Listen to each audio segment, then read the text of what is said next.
Chilling tales for dark nights.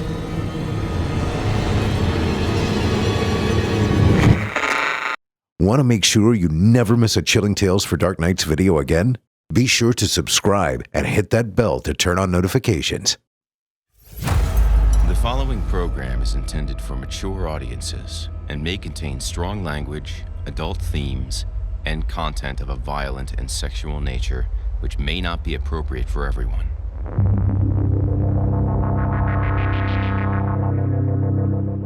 Welcome, listener, to the horror hill. If it's the darkness you seek, you won't be disappointed.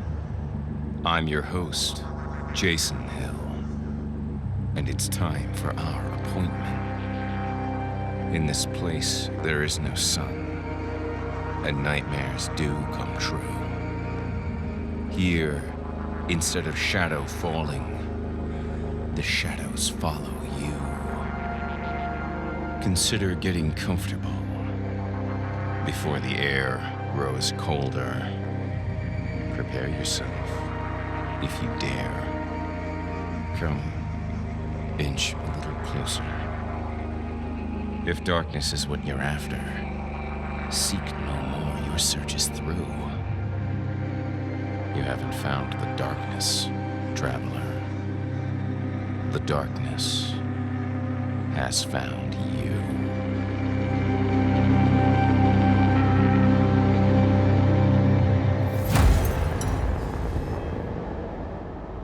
Welcome to Season 2, Episode 22.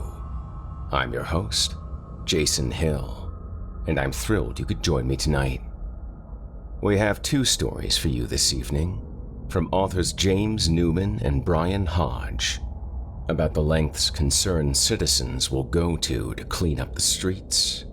But take care, because whoever fights monsters should see to it that in the process, they do not become monsters themselves. And be sure to stay tuned after the stories for a very special bonus, an audio sample from Scapegoat by Adam Howe and James Newman, narrated by, you guessed it, yours truly. We're all very proud of it, and you will not regret sticking around. You're listening to the standard edition of this program.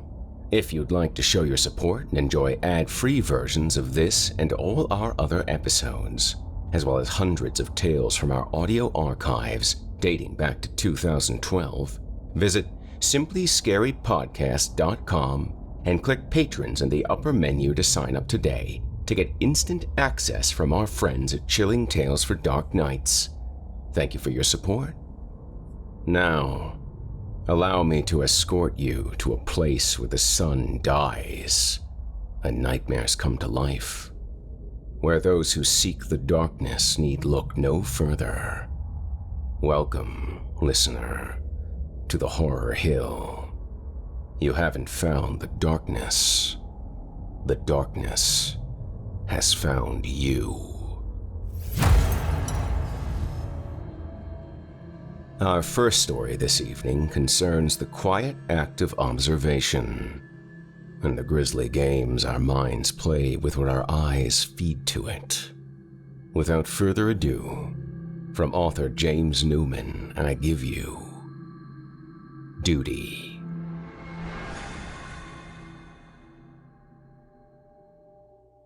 It ain't always easy, but sometimes a guy's just gotta do what he knows is right.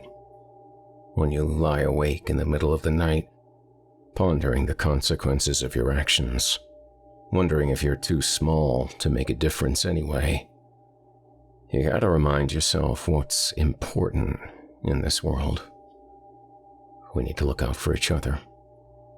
Protect the ones who can't protect themselves. That's why I decided to kill the man in the floppy brown hat. The man who liked to watch children. I can't recall the exact moment when I first saw him. It seemed as if he'd always been there, sitting like a tired old vulture at his favorite table next to the playground at the south end of the park. At first glance, he was just another harmless old geezer. Hard to tell, though, what's inside a man by the clothes he wears. You can't just look at the color of a person's eyes or the shape of his nose and know all the things he's done that he'd rather keep secret from the rest of the world. Look at me, arms covered in jailhouse tattoos, hair halfway down my back. People assume things based on appearances and first impressions. Usually they're wrong. The man who watched children had golden skin that looked like it would be hard to the touch, like leather. I often wondered if he might have been a farmer in another life. He could have been as old as 80 or as young as 65, but I was sure he had at least 30 years on me. He was stooped and frail, his skin speckled with liver spots. Every day he wore a wrinkled flannel shirt, baggy trousers, and that floppy brown fisherman's hat pulled down low on his head. You could never quite see his eyes. I assumed that was on purpose. Since his eyes were never visible, most folks must have assumed he was sleeping, dozing like old farts do as life goes on around them. Before long, I knew better. He just sat there, silent, still. The only time I saw him move at all was when he was coming or going, or when he occasionally rubbed one bony finger at a cancerous-looking spot on the side of his nose. He always sat in the same place, on the edge of the playground at the picnic table halfway between the restrooms and the monkey bars, the one with the I Love David W. carved into the bench, which I kept meaning to paint over, but I never got around to it. Day in and day out, he watched the children. Leaned back, arms crossed. Sometimes I would see him smiling, as if at some obscene joke only he could hear. But usually not. Mostly he just watched them. It wasn't right. It was sick. I decided something had to be done. After the first time I noticed the old man, I saw him sitting there every day for at least a month. Like a word you never heard before that pops up everywhere once you become aware of its existence. He was there on weekends, even on holidays. Before long, I realized he was as reliable as the break of dawn. Only once did I not see him, and I remember I was almost disappointed. For a period of about 72 hours, he did not show. I know because by then I had started keeping track in a little notebook I carry in one pocket of my coveralls. It was during the last few days of February. A cold snap had struck our city that week, and the kids were all at home building snowmen, having snowball fights, or whatever kids do to celebrate a day when school's been called off. I shoveled snow from the sidewalks before heading home around noon each day, celebrating in my own way by drinking a beer or two while I thought hard about the old man. I wondered what he did with his free time. How did he occupy himself when there were no kids to watch? I pondered the dark things he surely got up to there in his apartment. Yes, just as he watched the children, I had been watching him, and by that point I knew he lived in the apartment building across the street from the park. And such thoughts nauseated me for those 3 days when I did not see him. Once the 9 inches of snow that had fallen on our city was nothing more than ugly gray slush piled against every curb, the children returned to the park. So did the old man. Once again, he became another permanent fixture of the park, like the water fountains or the dented signs along the walking trails that everyone ignored. No bikes or skateboards, please clean up after your pets. Or that weird metal sculpture thing near the bandstand that I always thought looked like a giant butthole.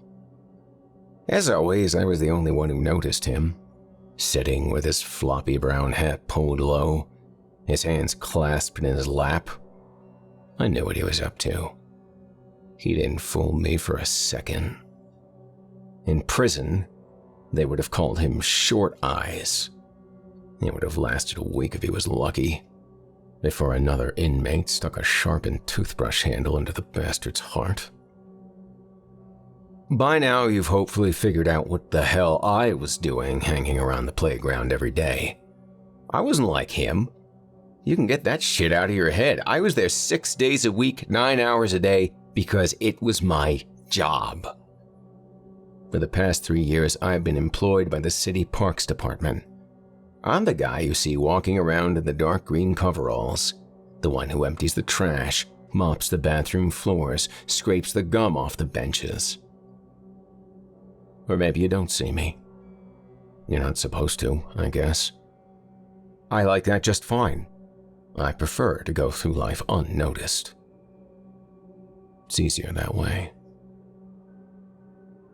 I don't know when the idea first came to me. One day, I simply realized I had no choice. I thought about calling the cops, telling them my suspicions about the old man at the playground. I thought about that for maybe 3 seconds. But I decided against it because I knew they would think I was crazy. The old man was like a monster out of one of those old body snatcher movies. You couldn't see what he really was. He looked like everyone else. No one ever believed the good guys until it was too late. It was all on me to set things right. I did it on Saturday, shortly after 4 in the afternoon. The park was loud and the playground filled with the squeals of children dangling from the monkey bars and climbing on the jungle gym. A group of young mothers stood off to one side, their chatter reminding me of some alien language only they could understand. They were all so oblivious. How could they not see what was going on right in front of them? They carried on about their husbands' promotions and what they planned to cook for dinner and who some bimbo had hooked up with on some stupid reality show while he sat there watching their children and thinking about what he would like to do to them. As I did my rounds, I remember feeling as if my whole body was dripping with sweat beneath my City Parks Department coveralls.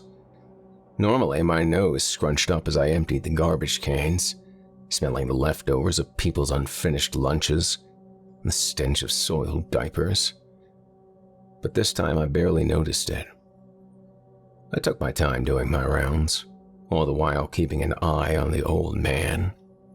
When a little boy's ball bounced out of the playground area and rolled to the bastard's feet, I knew today was the day.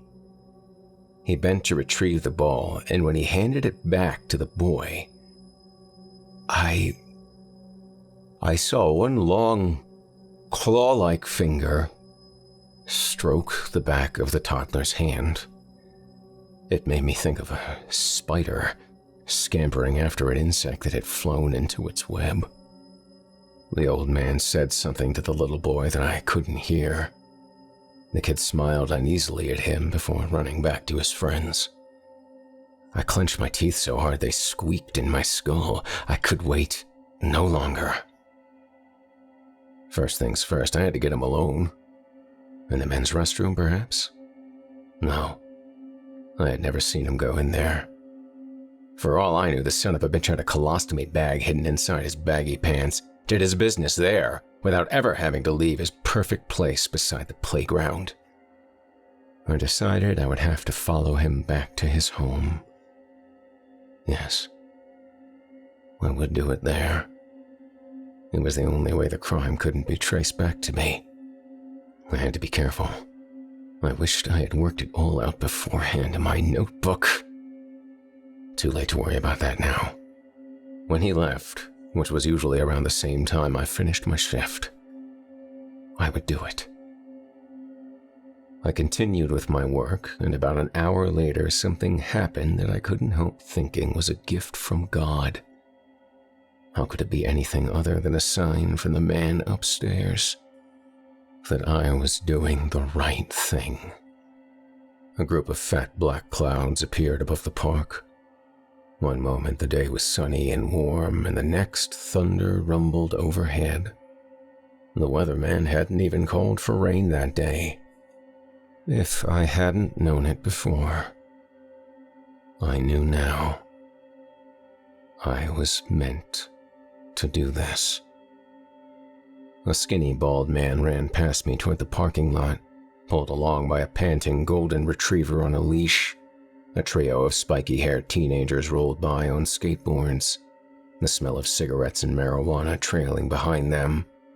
Mothers scrambled to gather their things, ushered their children into station wagons and minivans as the bottom fell out of the sky, and huge drops of rain plinked and plunked upon the monkey bars at the jungle gym, like the voice of the playground itself telling me to do it, do it, do it, do it.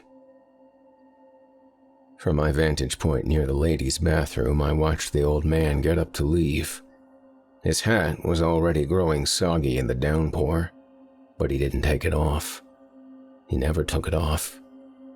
I had been changing out the bag in a garbage can when it started to rain.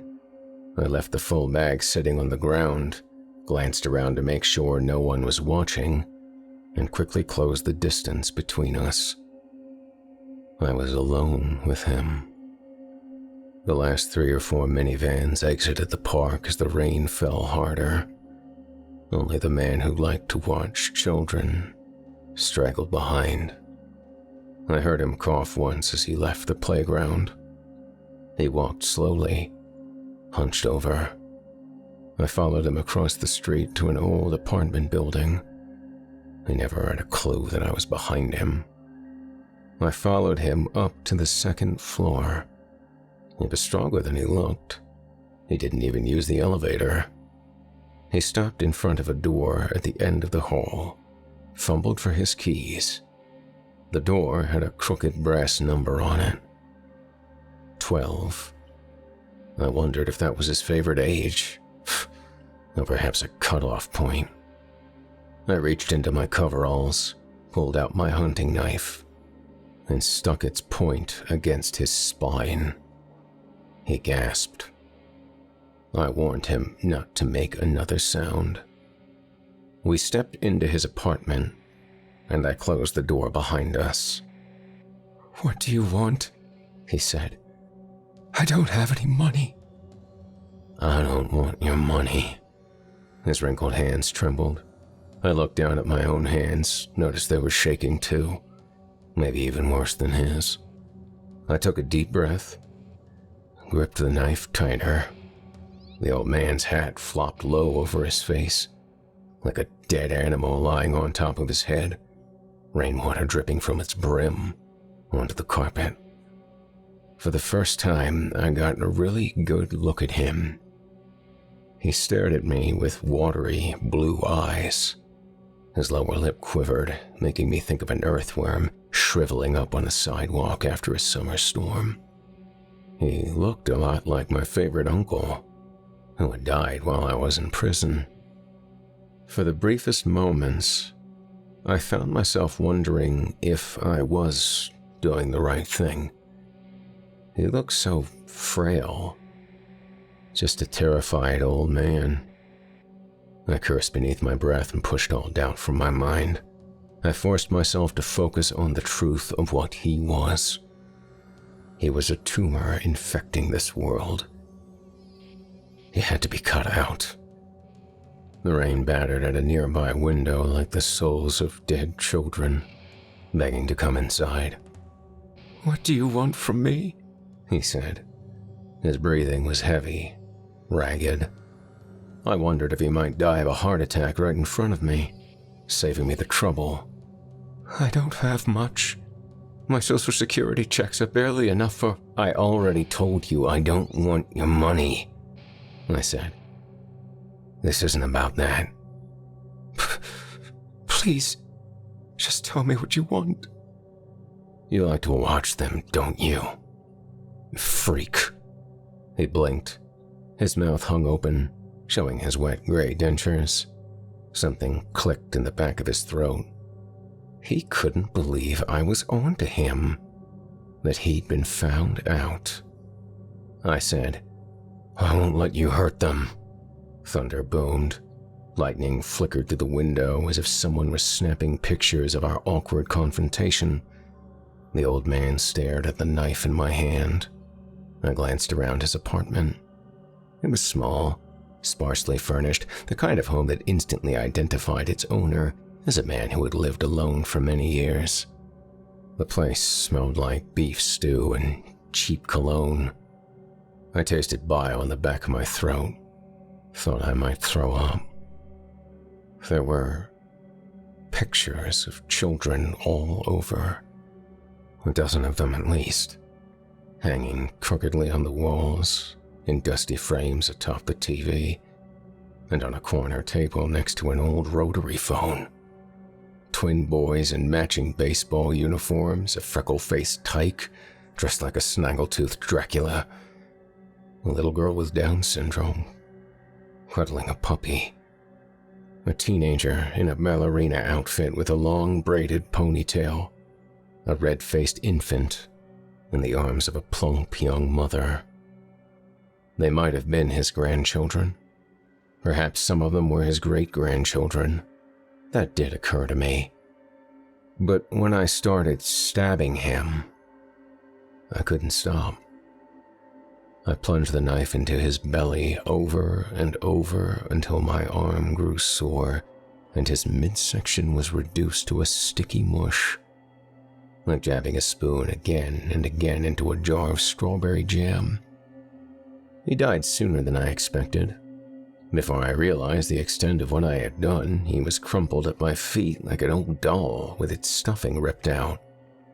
His blood was everywhere, saturating his living room carpet, spattered across his walls and furniture, dripping from the knife in my hand, coating my wrist like a sticky glove.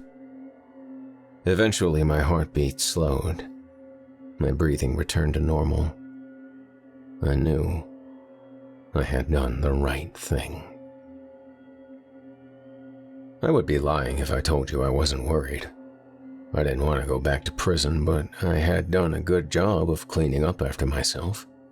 First things first, I burned my bloody coveralls. It's what I do.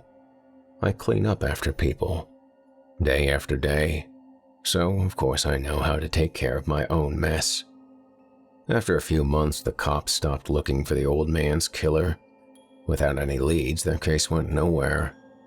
Before long, the paper stopped talking about his murder, and another hot story took its place. What comes next? I didn't realize it until after talk of the pervert's murder settled down, but I know now what I have to do. Everybody's good at something, and my something isn't just picking up litter or painting over graffiti 9 hours a day, 6 days a week. The hard part is deciding who should be next. I've been keeping track of the possibilities in my notebook, and my notebook is nearly full. Maybe it'll be this punk I've seen lurking around the park. He wears a pair of expensive-looking binoculars around his neck, pretends he's into bird watching. But I know better. I've seen the way he stares at the teenage girls jogging by in their short shorts and their halter tops. I've seen how he adjusts himself through his baggy pants once their backs are to him. I saw a man in the mall the other day, this piece of crap who swat at his daughter's butt when she wouldn't stop crying. She could have been no older than 4 or 5, and though he didn't hit her very hard, I could see a desperate plea for help when the child's bright blue eyes met my own. Then there's the woman in the apartment adjacent to mine, the one with a ring in her nose and the pro-choice sticker on her Toyota. I heard she works at the clinic down the block. She helps slaughter babies for a living. It ain't always easy, but sometimes a guy is just gonna do what he knows is right. When you lie awake in the middle of the night, pondering the consequences of your actions, wondering if you're too small to make a difference anyway. You gotta remind yourself what's important in this world. We need to look out for each other. Protect the ones who can't protect themselves. This is my duty.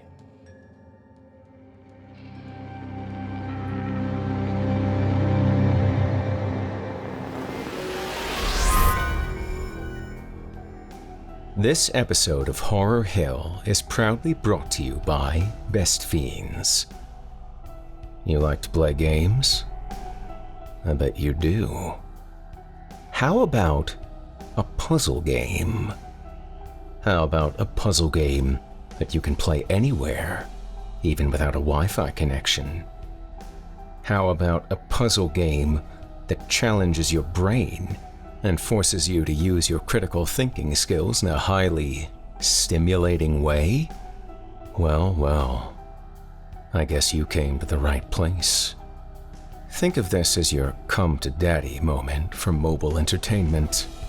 That's stimulating, challenging puzzles. Check. You can play it anywhere, even without a Wi-Fi connection. Check. It has simple, intuitive gameplay that's easy to learn and difficult to master. Check. That's why I love Best Fiends. And that's Fiends. F-I-E-N-D-S, not friends. F-R-I-E-N-D-S. Though, you are more than welcome to play Best Fiends with your best friends. What is Best Fiends, you may ask? Well, aside from what I've already said, Best Fiends is a unique and exciting puzzle game, unlike any others out there. And maybe the best part about Best Fiends is that it never gets old, with the developers updating the game monthly with new levels, events, and unlockable, adorable characters with endearing designs and animations that will make you want to collect them all. The ever-evolving, adapted difficulty of Best Fiends will keep you wanting to play for hours at a time, whether on the train, at home, at the gym, or goofing off at work, which I have done. Talk about Best Fiends with your friends or family. They can play it too. You can share gifts, keep it casual, or make it official by going on the Best Fiends leaderboards and showing off who really has what it takes to master Best Fiends. Best Fiends has thousands of levels already, with new levels, events, and characters added every month. It's hours of fun right at your fingertips. And, as I said, you can even play offline. With over 100 million downloads and tons of 5-star reviews, Best Fiends is a must-play. Download Best Fiends free on the Apple App Store or Google Play. That's Friends without the R. Best Fiends. Thank you for your support of this program and of the sponsors that make it possible.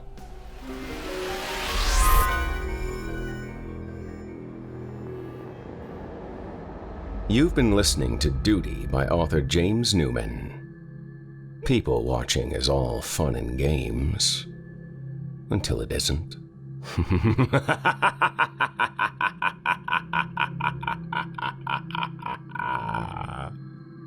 The second of tonight's lurid lullabies takes us deep into the slow-dying heart of small-town USA, where a young man finds his hometown sickened, and the only cure is more disease. Remember to stick around after the story for a sample reading of Scapegoat by Adam Howe and James Newman. You won't regret it. Now, without further ado, from author Brian Hodge, I give you Roots and All.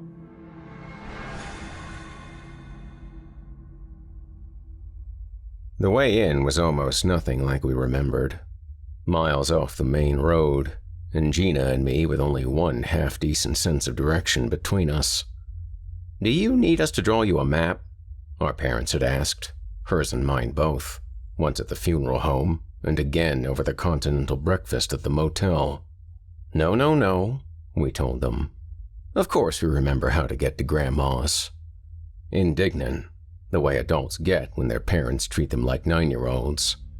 3 wrong turns and 15 extra minutes of meandering later, we were in the driveway, old gravel over ancestral dirt. Gina and I looked at each other, a resurgence of some old telepathy between cousins. "Right," I said. "We never speak of this again." She insisted on driving my car, proving something, and yanked the keys from the ignition. I don't even want to talk about it now. If everything had still been just the way it used to be, maybe we would have been guided by landmarks we hadn't even realized we'd internalized, but it wasn't the same. And I don't think I was just recalling some idealized version of this upstate county that had never actually existed. I remembered the drive as a thing of excruciating boredom, an interminable landscape of fields and farmhouses, and the thing I dreaded most as a boy was finding ourselves behind a tractor, rumbling down a road too narrow for us to pass. But once we were here, it got better, because my grandfather had never been without a couple of hunting dogs, and there were more copses of trees and tracts of deep woodland than the most determined pack of kids could explore in an entire summer.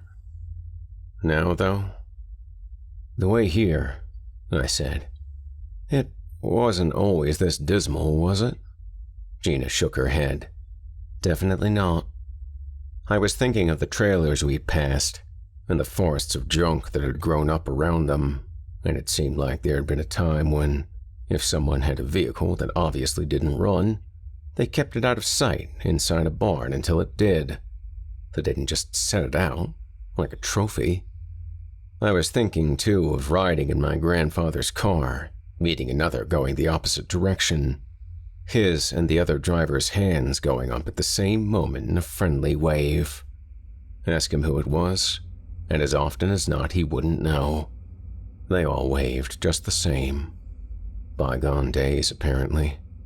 About all the greeting we'd gotten were sullen stares. We stood outside the car as if we needed to reassure ourselves that we were really here. Like that maple tree next to the driveway, whose scarlet-leafed shade we'd parked in, like our grandfather always had. It had to have grown. But then, so had I. So it no longer seemed like the beanstalk into the clouds it once was. Yet, it had to be the same tree, because hanging from the lowest limbs were a couple of old dry gourds, each hollowed out, with a hole the size of a silver dollar bored into the side. There would be a bunch more hanging around behind the house. Although they couldn't have been the same gourds, it pleased me to think of Grandma Evie doing this right up until the end. Her life measured by the generations of gourds she turned into birdhouses, one of many scales of time. How long since we've been here, Gina? Oh, gotta be 4 or 5 gourds ago at least. Really? That long? Yeah. Shame on us. It was the same old clapboard farmhouse. White. Always white. Always peeling. I'd never seen it freshly painted, but never peeled all the way down to naked weathered wood either. And you had to wonder if the paint didn't somehow peel straight from the can. We let ourselves in through the side door off the kitchen. I could hardly remember ever using the front door, and it was like stepping into a time capsule. Everything preserved, even the smell. A complex blend of morning coffee and delicately fried foods. We stopped in the living room by her chair, the last place she'd ever sat. The chair was so thoroughly our grandmother's that, even as kids, we'd felt wrong about sitting in it, although she'd never chased us out. It was old beyond reckoning as upholstered chairs went, the cushions flattened by decades of gentle pressure, with armrests as wide as cutting boards. She'd done her sewing there. Threaded needles always stuck along the edge. If you have to die, and don't we all, Gina said, that's the way to do it. Her chair was by the window, with a view of her nearest neighbor, who'd been the one to find her. She'd been reading, apparently. Her book lay closed on one armrest, her glasses folded and resting atop it, and she was just sitting there, her head drooping but otherwise still upright. The neighbor, Mrs. Tepovich had thought she was asleep. "It's like she decided it was time," I said. "Huh, you know, she waited until she'd finished her book, then decided it was time. It must have been a damn good book. I mean, if she decided nothing else was ever going to top it." Totally deadpan. That was Gina. I spewed a time-delayed laugh. "You're going to hell." Then she got serious and knelt by the chair, running her hand along the novelly old fabric. "What's going to happen to this? Nobody'd want it. There's nobody else in the world it even fits with. It was hers. But to just throw it out." She was right. I couldn't stand the thought of it joining a landfill. Well, maybe Mrs. Tepovich could use it. I peered through the window toward her house. We should go over and say hi, see if there's anything here she'd like. The neighborly feeling seemed as natural here as it would have been foreign back home. The old woman in that distant house. I'd not seen her in more than a decade, but it still felt like I knew her better than any of the 20 or more people within a 5-minute walk of my own door. It was easy to forget. Really, Gina and I were just one generation out of this place, and whether directly or indirectly, it had to have left things buried in us that we didn't even suspect. If the road were a city block, we would have started at one end, and Mrs. Tepovich would have been nearly at the other. We tramped along wherever walking was easiest, a good part of it over ground that gave no hint of having been a strawberry field once, where people came from miles around to pick by the quart. But Mrs. Tepovich, at least, hadn't changed, or not noticeably so. She'd seemed old before and was merely older now, less a shock to our systems than we were to hers. Even though she'd seen us as teenagers, she still couldn't believe how we'd grown. And maybe it was just that Gina and I looked like it had been a long time since we'd had sunburns and scabs. Was it a good funeral? She wanted to know. Nobody complained, Gina said. I stopped going to funerals after Dean's. Her husband. My best memory of him was from when the strawberries came in red and ripe, and his inhuman patience as he smoked roll-your-own cigarettes and hand-cranked a shiny cylinder of homemade ice cream in a bath of rock salt and ice. The more we pleaded, the slyer he grinned, and the slower he cranked. I got one more funeral left in me, Mrs. Tepovich said, and that's the one they'll have to drag me to. It should have been sad, this little sun-cured widow, with hair like white wool rambling around her house and tending her gardens alone, having just lost her neighbor and friend, a fixture in her life that had been there half a century, one of the last remaining pillars of her past, now gone. It should have been sad, but it wasn't. Her eyes were too bright, too expectant, and it made me feel better than I had since I'd gotten the news days ago. This was what Grandma Evie was like, right up to the end. How do you justify mourning a thing like that? It should have been celebrated. But no, she'd gotten the usual dirge-like send-off, and I was tempted to think she would have hated it. So you've come to sort out the house? Mrs. Tepovich said. Only before our parents do the real job, Gina told her. They said if there was anything of Grandma's that we wanted, now would be the time to pick it out. So we're here for a long weekend, I said. Just you two? None of the others? More cousins, she meant. Altogether, we numbered 9. 10 once, but now 9. And no, none of the others would be coming. Although my cousin Lindsay hadn't been shy about asking me to send her a cell phone video of a walkthrough so she could see if there was anything she wanted. I was already planning on telling her sorry. I couldn't get a signal up here. Well, you were her favorites, you know. Mrs. Tepovich got still, her eyes mired in a mass of crinkles, going far away. And Shay, she added softly. Shay should have been here. She wouldn't have missed it. Gina and I nodded. She was right, on both counts. There were a lot of places my sister should have been over the past 8 years, instead of wherever. Shay should have been a lot of places, been a lot of things, instead of a riddle and a wound that had never quite healed. We were wondering, Gina went on, if there was anything from over there that you would like. Some of that winter squash from her garden would be nice, if it's ready to pick. She always did grow the best delicata, and you've got to eat that up quick because it doesn't keep as long as the other kinds. We were looking at each other on 2 different wavelengths. Well, it doesn't, she said. Skin's too thin. Of course you're welcome to anything from the garden that you want, Gina said. But that's not exactly what we meant. We thought you might like to have something from inside the house. Like her chair, I said, pretending to be helpful. Would you want her chair? Had Mrs. Teppish bitten into the tartest lemon ever grown, she still wouldn't have made a more sour face. That old eyesore? What would I need with that? She gave her head a stern shake. No, take that thing out back and burn it, is what you should do. I got eyesores of my own. I don't need to take on anyone else's. We stayed a while longer, and it was hard to leave. Harder for us than for her. She was fine with our going, unlike so many people her age I'd been around, who did everything but grab your ankle to keep you a few more minutes. I guess that's the way it was in a place where there was always something more that needed to be done. Just this, on our way out the door. I don't know if you've got anything else planned while you're here, she said, and seemed to be directing this at me.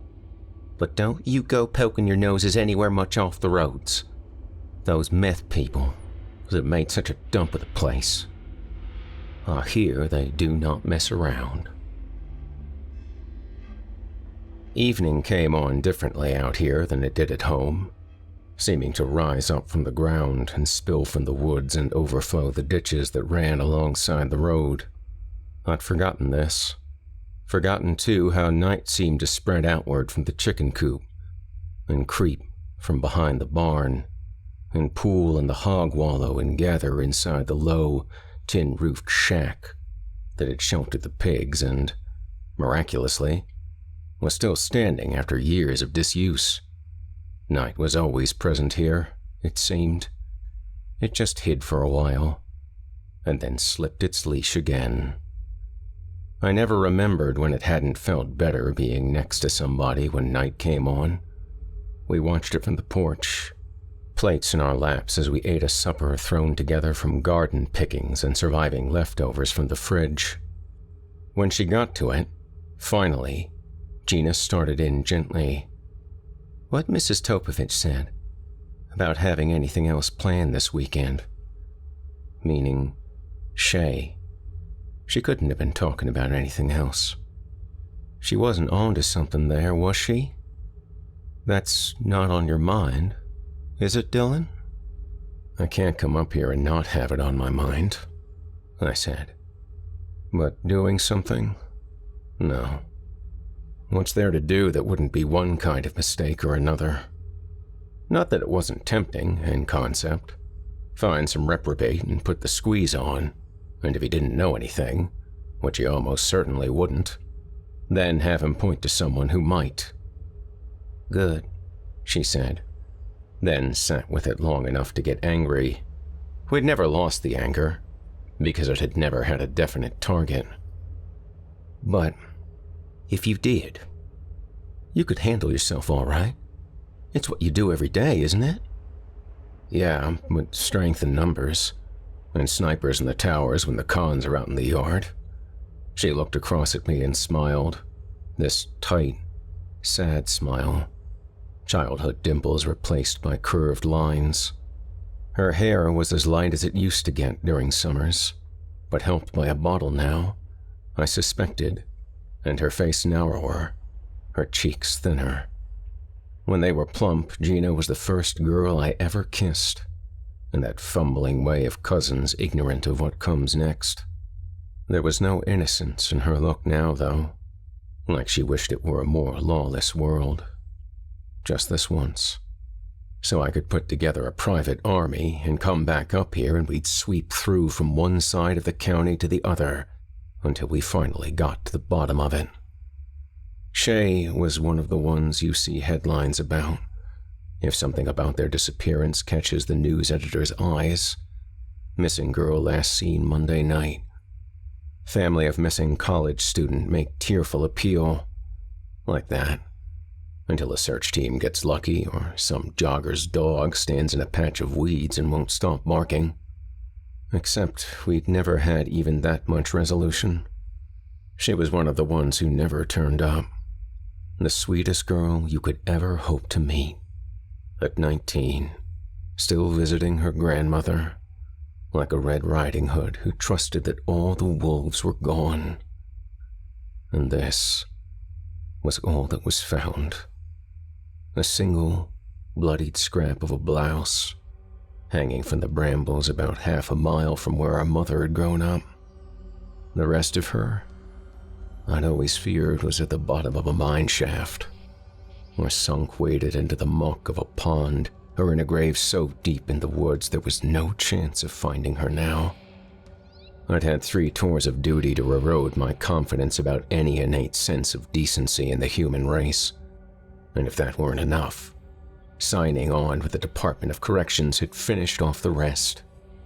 For Shay, I'd always feared the worst in too much detail, because I knew too well what people were capable of. Even the good guys. Even myself. We made little progress that first evening, getting lost in a detour into some photo albums. Then, after an animated phone conversation with her pair of grade schoolers, Gino went to bed early. But I stayed up with the night, listening to it a while from Grandma Evie's chair, until listening wasn't enough, and I had to go outside to join it. There was no cable TV out this far, and Grandma hadn't cared enough about it for a satellite dish, so she'd made do with an ancient antenna grafted to one side of the house. The rotor had always groaned in the wind, like a weather vane denied its true purpose, the sound carrying down into the house, a ghostly grinding, while you tried to fall asleep on breezy nights. Now, I used it as a ladder, scaling it onto the roof and climbing the shingles to straddle the peak. Now and again I'd see a light in the distance, the September wind parting the trees long enough to see the porch bulb of a distant neighbor, a streak of headlights on one of the farther roads. But the blackest nights I'd ever known were out here, alone with the moon and the scattershot field of stars. So I listened, and I opened. The memory had never left, among the clearest from those days of long summer visits. 2 weeks, 3 weeks, a month. We would sleep 4 and 5 to a room when my cousins and sisters and I were all here at once, and Grandma would settle us in and tell us bedtime stories, sometimes about animals, sometimes about Indians, sometimes about boys and girls like ourselves. I don't remember any of them, but there was one she returned to every now and then, and that one stuck with me. The rest were just stories, made up on the spot or reworked versions of tales she already knew, and there was nothing lingering about them. I knew that animals didn't talk. The good Indians were too foreign to me to really identify with, and I wasn't afraid the bad ones would come to get us. And as for the normal boys and girls, well, what of them when we had real adventures of our own, every day? The stories about the woodwalker, though, those were different. That's just my name for it. My grandmother's name for it, she admitted to us. It's so big and old, it's got no name. Like rain. The rain doesn't know it's rain. It just falls It was always on the move, she told us, from one side of the county to the other. It never slept, but sometimes it settled down in the woods or the fields to rest. It could be vast, she told us, tall enough the clouds sometimes got tangled in its hair. When you saw clouds skimming along so quickly you could track their progress, that's when you knew.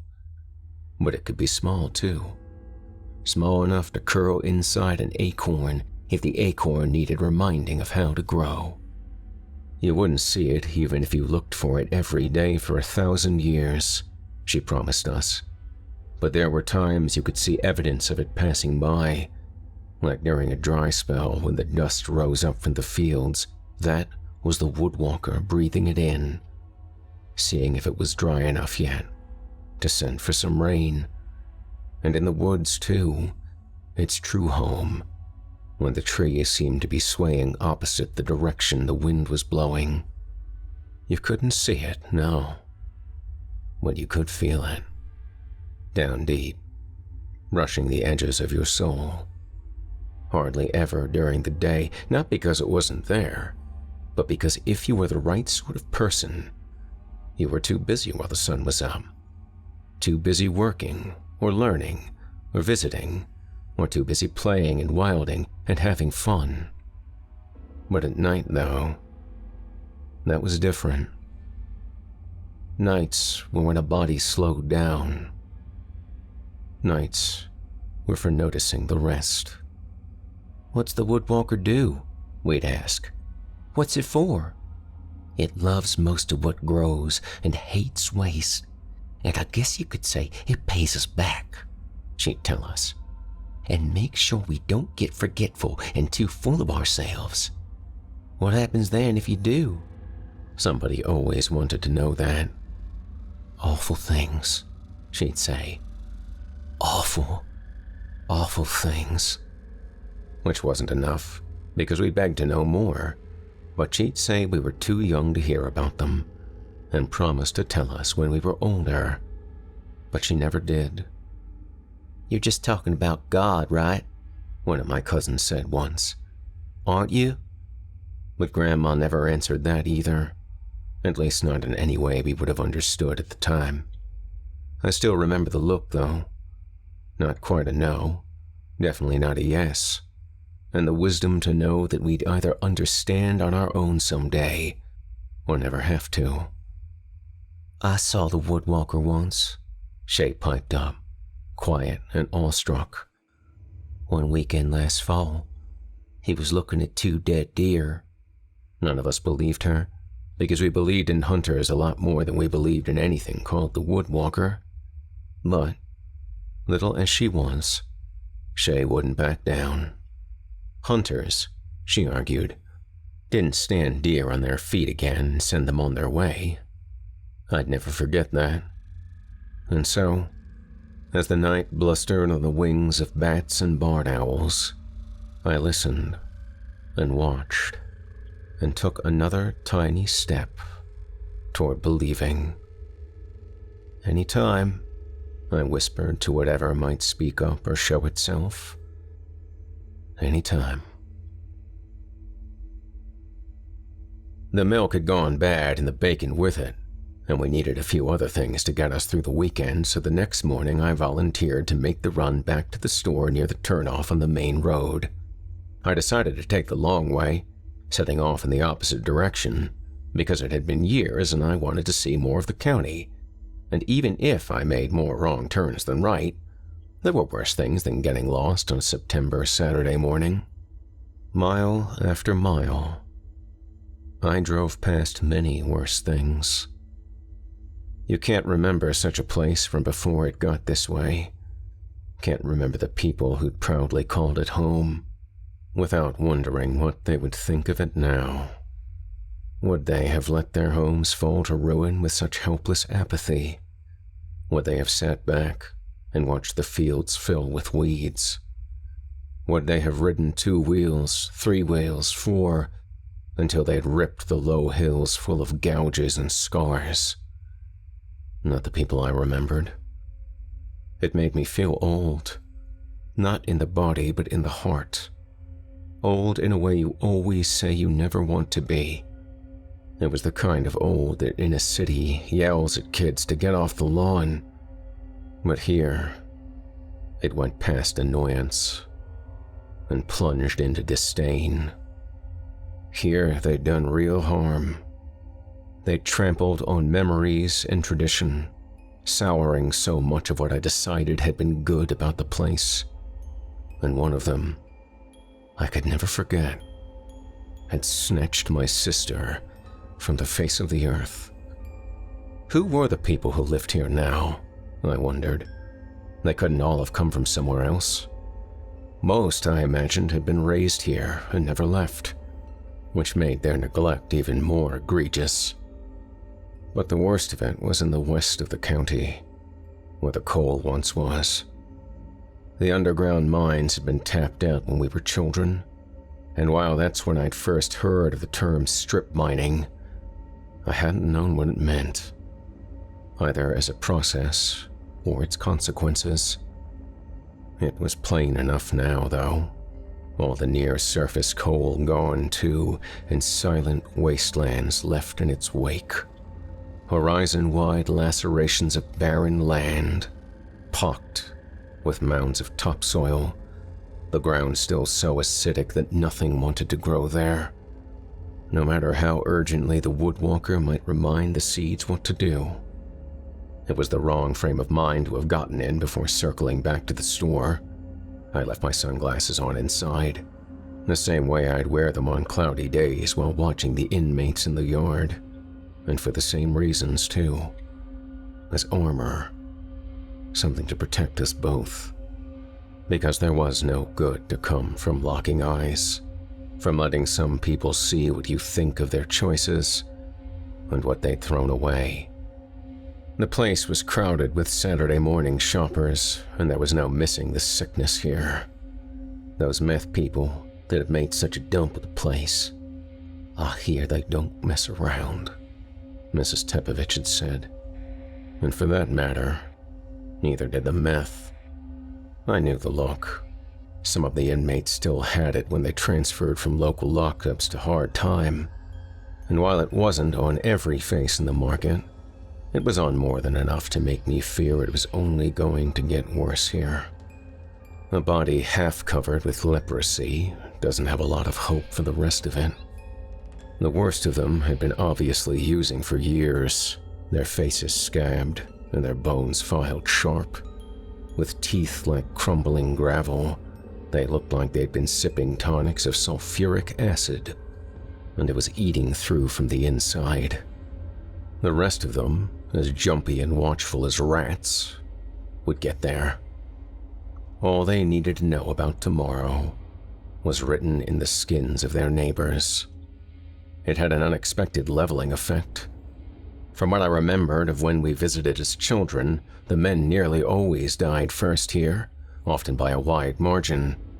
They might go along fine for decades, as tough as buzzards in the desert, but then something caught up with them, and they fell hard.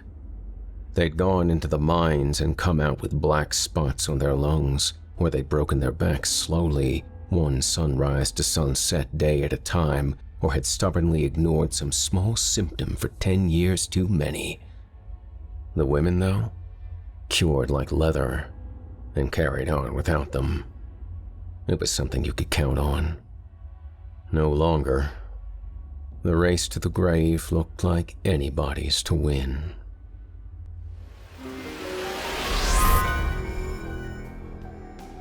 This episode of Horror Hill is proudly brought to you by Shudder. Hello, listeners. I'd like to take a moment to talk to you about Shudder. What is Shudder, you may ask? Well, Shudder is the answer to that gnawing question, what the heck am I going to watch tonight? I'm in the mood for horror, but let me look around for a moment. No, there's no horror, or even worse, there's nothing but bad horror. What to do? Well, that's why I'm happy to tell you about a premium video service called Shudder, brought to you by AMC Networks. Shudder offers you an expertly curated selection of horror, supernatural, and thrillers, all uncut and commercial-free, with exclusive and original titles you will not find anywhere else. Jump right in and start your free trial today. With Shudder, you can stream great thrillers, horror, and suspense for only $5.99 a month or $56.99 a year. Shudder offers the largest, fastest-growing human-curated selection of thrilling and dangerous entertainment and is frequently considered the Netflix of horror. Shudder is widely available on almost all devices, including iPhones, iPad, Apple TV, Xbox One, Roku, and Android devices, just to name a few. There are new spine-tingling thrillers, shocking horrors, and edge-of-your-seat suspense added weekly. You'll have unlimited access to stream ad-free on all of your devices. Want to see something really weird? Check out Phantasm Remastered, appearing only on Shudder, with plenty of flying killer balls, weird mutant dwarves, and a really tall guy called the Tall Man. Just trust me, it's good. It's got gallons of phlegmy yellow blood and a soundtrack worth dying for.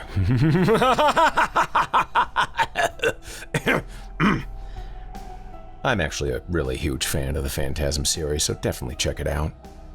Get started streaming the best horror, thriller, and supernatural content. Shudder's expertly curated collection includes titles like the acclaimed Tigers Are Not Afraid, One Cut of the Dead, Revenge, and the Creepshow TV series, produced by Greg Nicotero and based on the famous films by George Romero. To try Shudder free for 30 days, go to shudder.com and use promo code HILL. That's Shudder, SHUDDER, HILL, HILL. One more time, that's promo code HILL for a free 30-day trial. And join Shudder today. Thank you for your support of this program and of the sponsors that make it possible.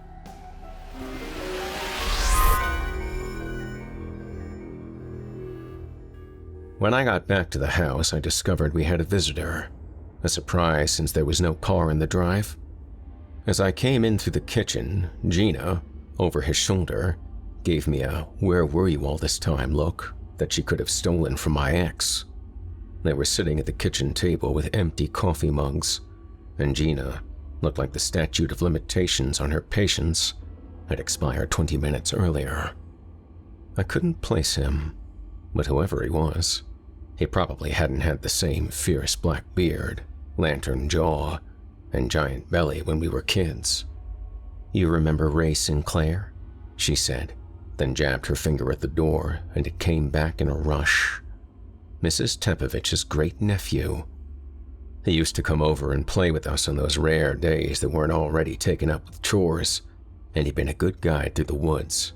Knew where to find all the wild berries at their peak of ripeness, and the best secluded swimming holes where the creeks widened. We shook hands, and it was like trying to grip a baseball glove. "I was dropping off some venison off at Aunt Paul's. She told me you two were over here," he said. "My condolences on Evie." Aunt Paul thought the world of her. I put away the milk and bacon and the rest, while Gina excused herself and slipped past, keeping an overdue appointment with some room or closet, as Ray and I cleared the obligatory small talk. "What have you got your eye on?" he asked then. "For keepsake, I mean." "Oh, I don't know yet," I said. "Maybe my granddad's shotgun? If it turns up." "You do much hunting?" "Not since he used to take me out. And after I got back from the army, let's just say I wasn't any too eager to aim at something alive and pull the trigger again. I done fine with my qualifications for the job, although that was just targets, nothing that screamed and bled and tried to belly crawl away. But I'm thinking if I had an old gun that I had some history with, maybe." I shrugged. "I guess I could have asked for it after Granddad died, but it wouldn't have seemed right. Not that Grandma went hunting, but left alone out here, she needed it more than I did." He nodded. "Especially after your sister." I looked at him without being obvious about it, then realized I hadn't taken off my sunglasses yet, just like at the market. Could have been you, I thought.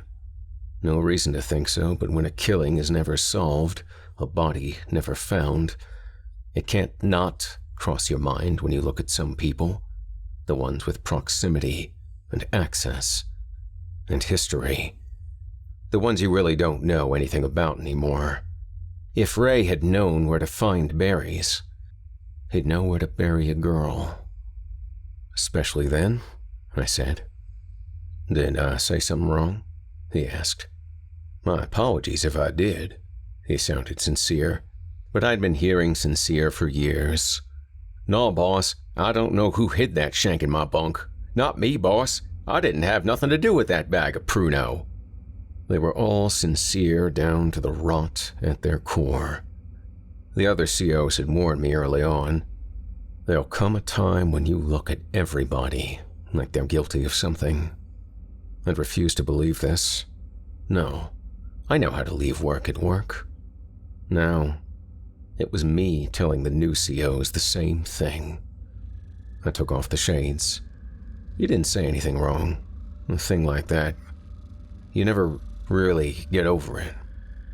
Time doesn't heal the wounds. It just thickens up the scars. I moved to the screen door and looked outside. Smelled the autumn day, a golden scent of sun-warmed leaves. It's not like it used to be around here, is it? He shrugged.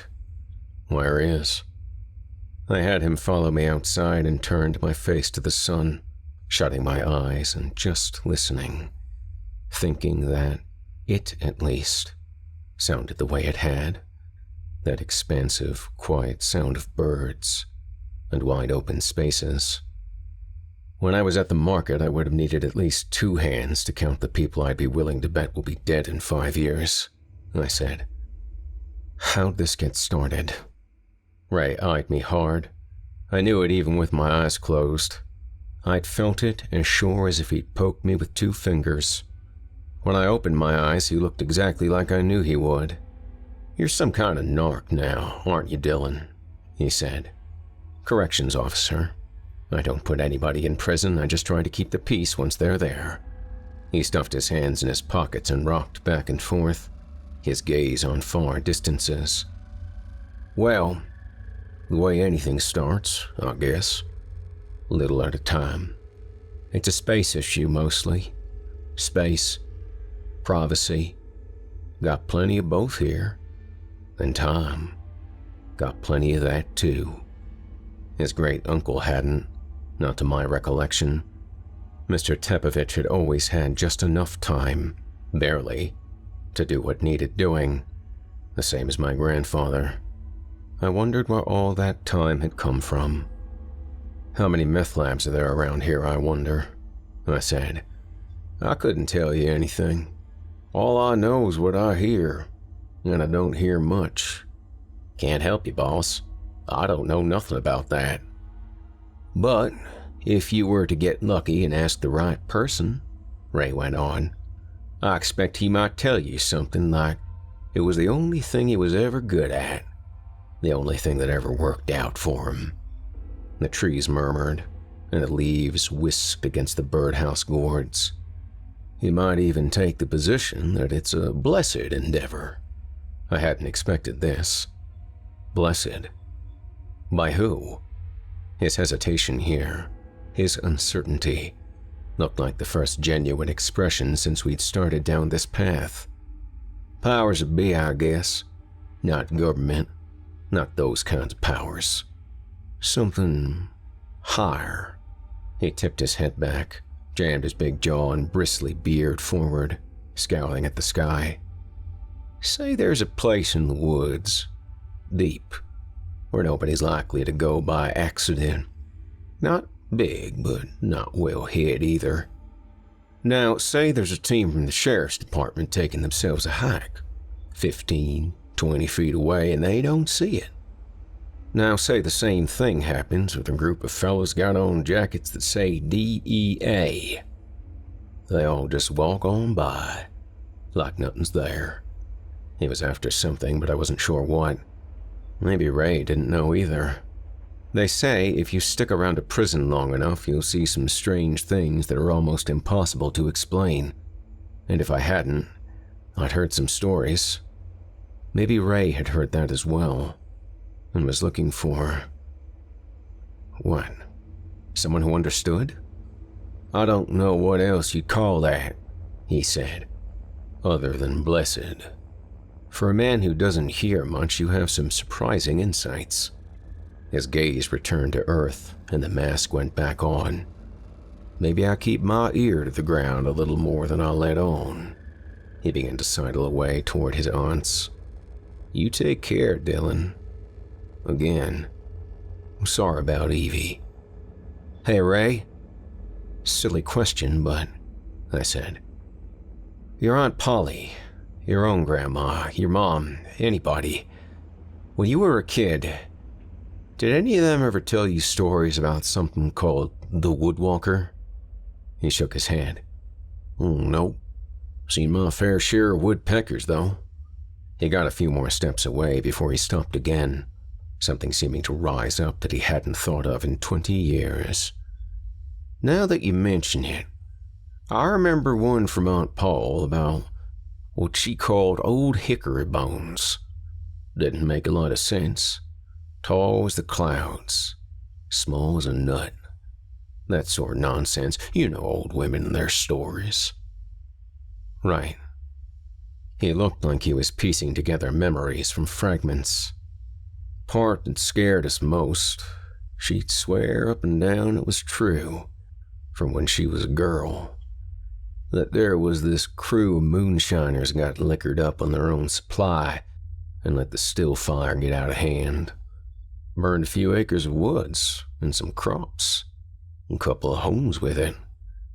Her story went that they were found in a row with their arms and legs all smashed up and run through with hickory sticks.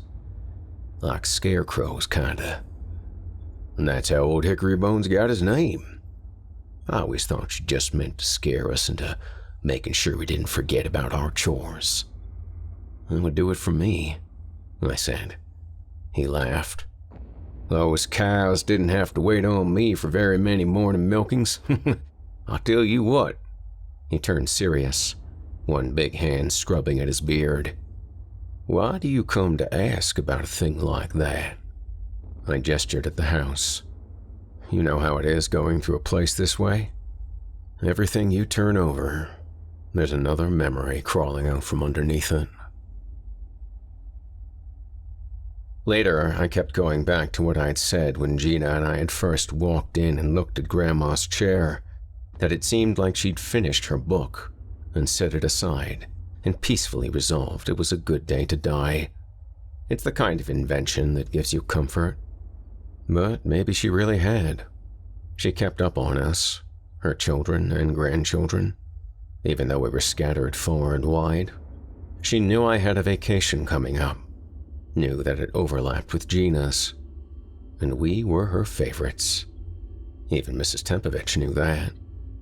So I'm tempted to think Grandma trusted that, with the right timing, Gina and I would be the first to go through the house. She couldn't have wanted my mother to do it. Couldn't have wanted my father to be the first up in the attic. Some things are too cruel, no matter how much love underlies them.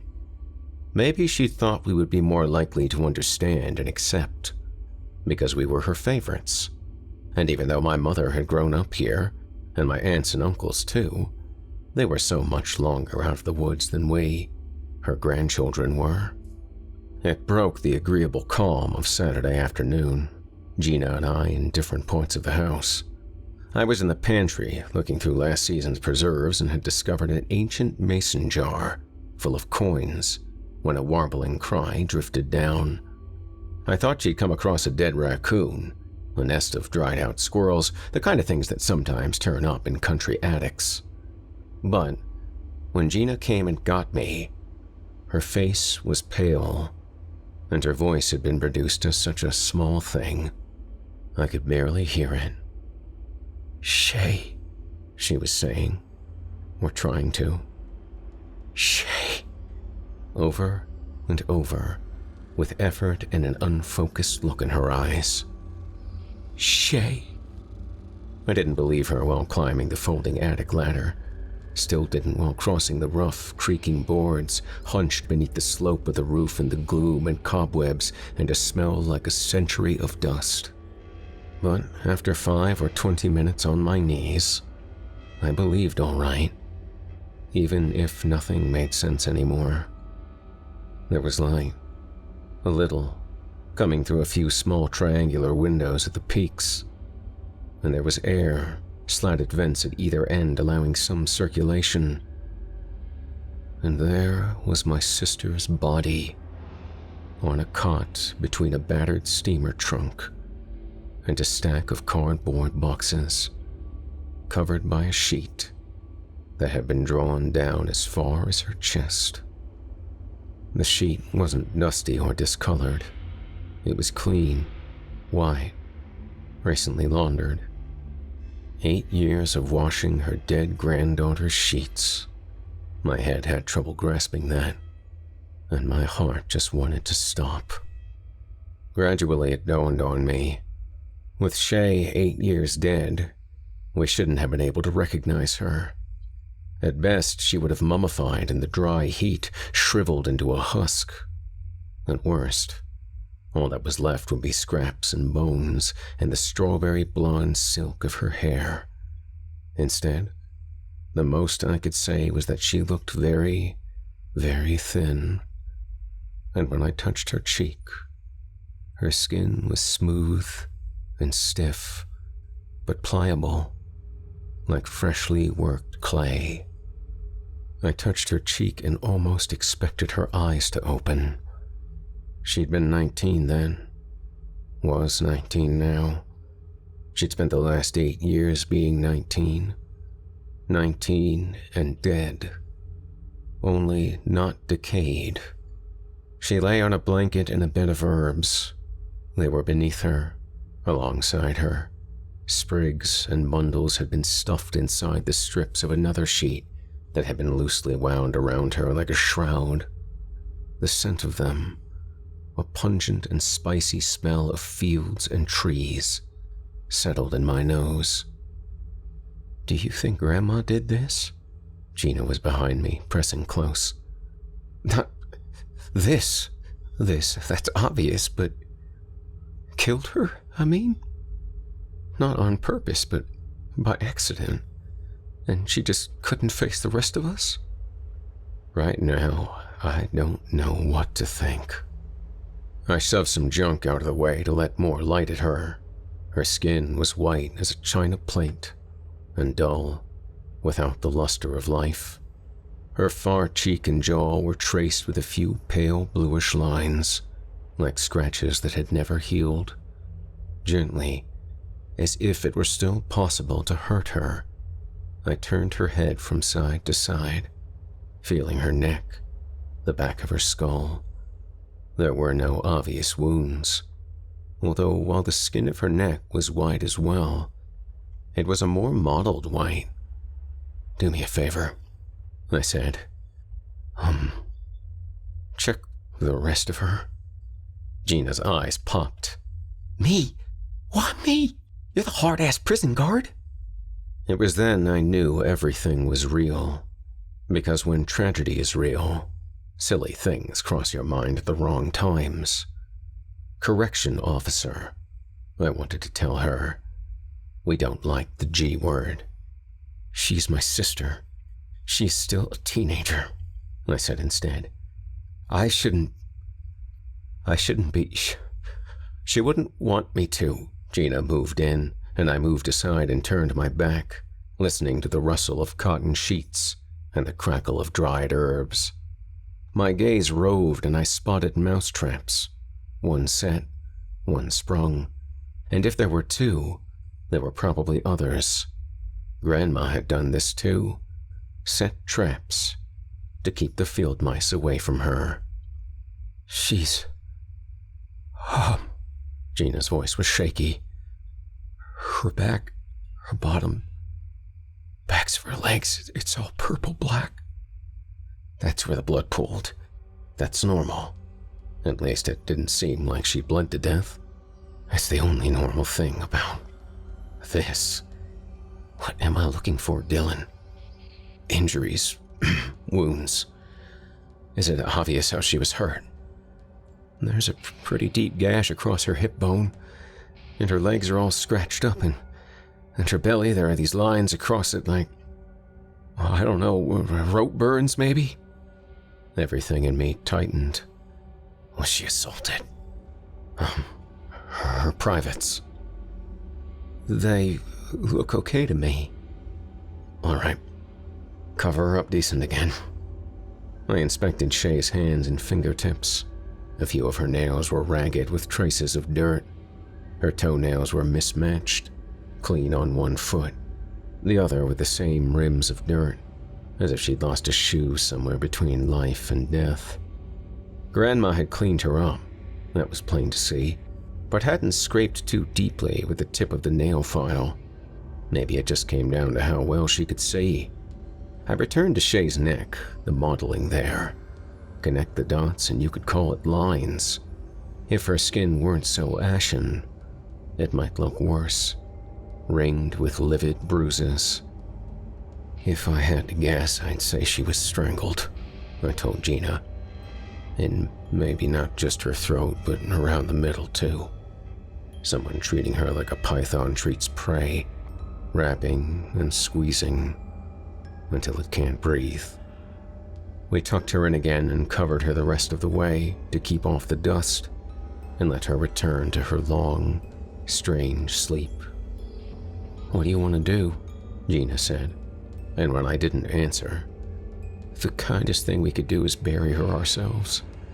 Let it be our secret. Nobody else has to know. What good would it do if they did?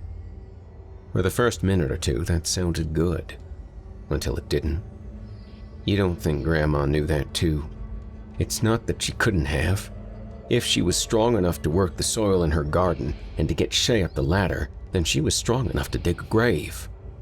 And there's not one time in the last 8 years I heard her say anything that made me think her mind was off track. You? Gina shook her head. No. Then she was keeping Shay up here for a reason. We backed off toward the ladder because another night, another day wasn't going to do Shay any harm. And that's when we found the envelope that Gina must have sent flying when she first drew back the sheet. How you react to what I got to say depends on who's done the finding, our Grandma Evie had written. I have my hopes for who it is, and if it hasn't gone that way, I won't insult the rest by spelling it out. But I think you know who you are. First off, I know how this looks. But how things look and how things are don't always match up. Know this much to be true. It wasn't any man or woman that took Shay's life. The easiest thing would have been to turn her over and let folks think so, and see her buried and maybe see some local boys brought up on charges because the sheriff decides he's got to put it on somebody. I won't let that happen. There's plenty to pay for around here, and maybe the place will be better off even if some of them did get sent away for something they didn't do. But I can't help put a thing like that in motion without knowing whose head it would fall on. If I was to tell you Shay was done in by what I always called the woodwalker, maybe some of you might believe me, and most of you probably wouldn't. Believing doesn't make a thing any more or less true. It just points you towards what you have to do next. If I was to tell you you could have Shay back again, would you believe it enough to try? In the kitchen that evening, across the red oilcloth spread over the table, Gina and I argued.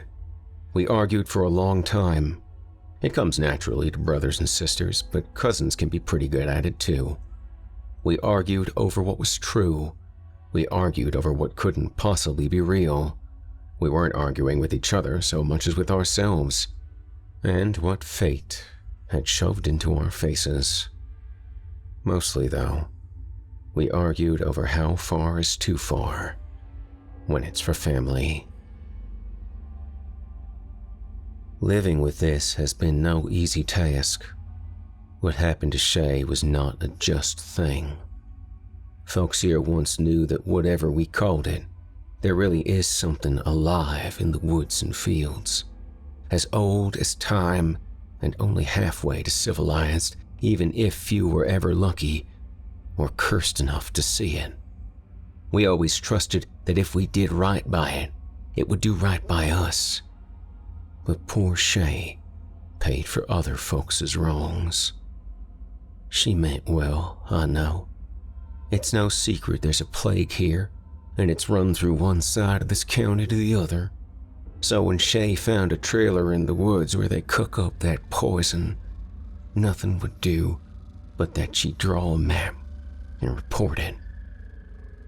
Till the day I die, I won't ever forget the one summer when all the grandchildren were here, and the night little Shay spoke up to say she'd seen the woodwalker. I don't know why she was allowed at that age to see what most folks never do in a lifetime, but not once did I think she was making it up. I believed her. The only thing I can fathom is this. Once she decided to report that trailer and what was going on there, the woodwalker knew her heart and resolved to put a stop to her intentions. I spent half of Sunday out by myself, trying to find what Shay had found, but all I had to go by was the map she'd drawn. There was no knowing how accurate it was when it was new, and like the living things they are, woods never stop changing over time. Trees grow and fall, streams divert, brambles close off paths that were once as clear as sidewalks. And whoever had put the trailer there had had 8 years to move it. What it sounded like they'd never had, though, was a reason. I had the map and a bundle of sticks across my back, and like any hunter, I had a shotgun. Not my granddad, since that one had yet to turn up, and it's just as well I went for the one in my trunk, carried out of habit for the job. But sometimes hunters come home empty-handed. At least I came back with a good idea of what else I needed before going out to try again. I don't want to say what I saw, but it was enough to know that it was no man using all those vines to drag her off toward the hog wallow, faster than I could chase after them. By the time I caught up, it had choked the life from her. It didn't do this because it wanted to protect those men for their own sakes. I think it's because it wants the plague to continue until it finishes clearing away everybody who's got it. And there's nobody left in this county but folks who will treat the place right again. These days, you'll hear how the men who've brought this plague think they're beyond the reach of the law because their hideaways can't be found. Well, I say it's only because the woodwalker has a harsher plan than any lawman and blinds the eyes of those who come from outside to look. But Shay always did see those woods with different eyes. Remember what Grandma used to call her? Gina asked. I was ashamed I admit I didn't. Our little wood elf, she said then, maybe to make me feel better. That's not something a boy would have remembered. That's one for the girls. Maybe so, I said, and peeled the blanket open one more time to check my sister's face. I'd spent the last hours terrified that there had been some magic about our grandmother's attic, and that once she was carried back to the outside world again, the 8 years of decay Shay had eluded would find her at last. One more time. I wouldn't have known she wasn't just dreaming. Instead, the magic had come with her, or maybe the woodwalker spying us with the burden we'd shared through miles of woodland knew our hearts now too, and opened the veil for our eyes to see. Either way, I'd again followed where the old map led, and this time, Shay had proven to be the key. Do you think it goes the other way? Gina asked. What do you mean? If we stood up and whoever's in there looked out, would they see us now? Or would they look straight at us and just see more trees? I really don't want to put that to the test. The trailer was small enough to hitch behind a truck, large enough for 2 or 3 people to spend a day inside without tripping over each other too badly. It sat nestled into the scooped-out hollow of a rise, painted with a fading camouflage pattern of green and brown. At one time, its keepers had strung nets of nylon mesh over and around it to weave with branches and vines, but it looked like it had been a long time since they'd bothered, and they were sagging here, collapsed there. It had a generator for electricity, propane for gas. From the trailer's roof jutted a couple of pipes that had, ever since we'd come upon it, been venting steam that had long since discouraged anything from growing too close to it. Eventually, the steam stopped, and a few minutes later came the sound of locks from the other side of the trailer door. It swung open, and out stepped 2 men. They took a few steps away before they stripped off the gas masks they'd been wearing and let them dangle as they seemed glad to breathe the cool autumn air. I whispered for Gina to stay put, stay low, then stepped out from our hiding place and went striding toward the clearing in between. And maybe it did take the pair of them longer to notice than it should have. They each wore a pistol at the hip, what seemed to lack the instinct to go for them, and the trees shuddered high overhead, even though I couldn't feel or hear a breeze. "Hi, Ray," I called, leveling the shotgun at them from the waist. "Dylan," he said, with a tone of weary disgust. "And here I believed you when you said you weren't no narc." For a while, I'd been wondering if he'd simply dropped by while visiting his great aunt, and Shay had suspected him for what he was and followed him here, righteous and foolhardy thing that she could be. I glanced at the gangly, buzz-cut fellow at his side. "Who's that you're with?" "Him? Andy Ellerby." "Any more still inside?" Ray's fearsome beard seemed to flare. "You probably know as well as I do cooking is a 2-man job at most." He scuffed at the ground. "Come on, Dylan. Your roots are here. You don't do this. What say we see what we can work out, huh?" I looked at his partner. Like Ray, the edge of his face and the top of his forehead were red-rimmed with a gas mask it pressed tight, and he gave me a sullen glare. "Andy Ellerby, did I know you when we were kids?" He turned his head to spit. "What's the matter if you did or you didn't, if you can't remember my name?" "Good," I said. "That makes this much a little easier."